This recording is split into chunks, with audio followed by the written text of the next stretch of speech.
ভারতীয় উজান থেকে আসা ঢলে ভেসে গেছে সারা বাংলা। মৌলভীবাজারও তার মধ্যে অন্তর্ভুক্ত একটি শহর। মৌলভীবাজারের সার্বিক পরিস্থিতি নিয়ে আমাদের প্রতিনিধি হুমায়রা সুলতানা শান্তার পাঠানো তথ্য ভিডিও ডেস্ক রিপোর্টে।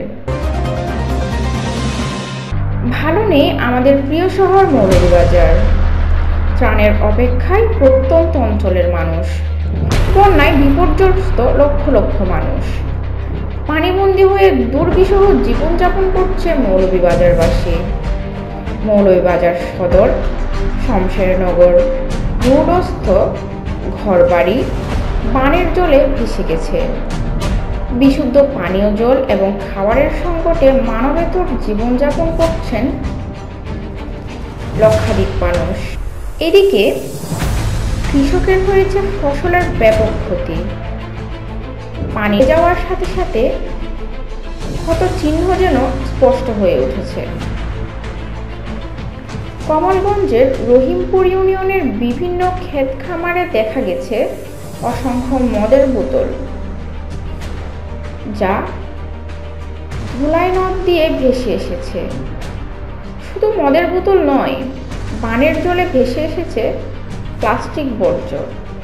এ নিয়ে বিপাকে পড়ছেন প্রান্তিক চাষিরা।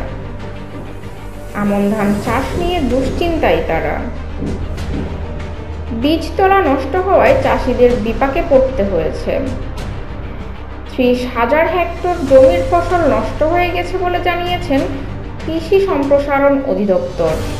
অর্থ বরাদ্দ দিয়ে সহায়তার আশ্বাস দিয়েছেন জেলা প্রশাসক। ঘরবাড়ি মেরামতের চিন্তায় দরিদ্র মানুষ। প্রায় 4 শতাধিক পুকুরের মাছ ভেসে গেছে বলে জানানো গেছে। সবজির ক্ষেত নষ্ট হয়েছে ব্যাপকভাবে। ক্ষতি হয়েছে বিভিন্ন সড়কেরও। বন্যায় ক্ষতিগ্রস্তদের তালিকা করা হচ্ছে বলে জানিয়েছেন প্রশাসন। দুর্যোগ ব্যবস্থাপনা অধিদপ্তর জানিয়েছেন 2 জন নিখোঁজ রয়েছেন মৌলভীবাজারের। তারা কি ঔষধ এবং প্রাথমিক স্বাস্থ্যসেবার ব্যবস্থা করছেন, যা ছাত্র জনতা ও সেনাবাহিনীর সদস্যদের তত্ত্বাবধানে চলছে। সরকারি বেসরকারি সব জায়গা থেকে ত্রাণ বিতরণ অব্যাহত আছে বলে অভিমত জানিয়েছেন মৌলভীবাজারের সুশীল সমাজ। স্বাগতম সিটিজি ক্রাইম টিভিতে।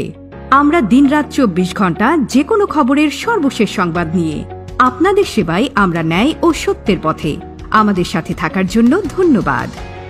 Welcome to our CTG Crime TV.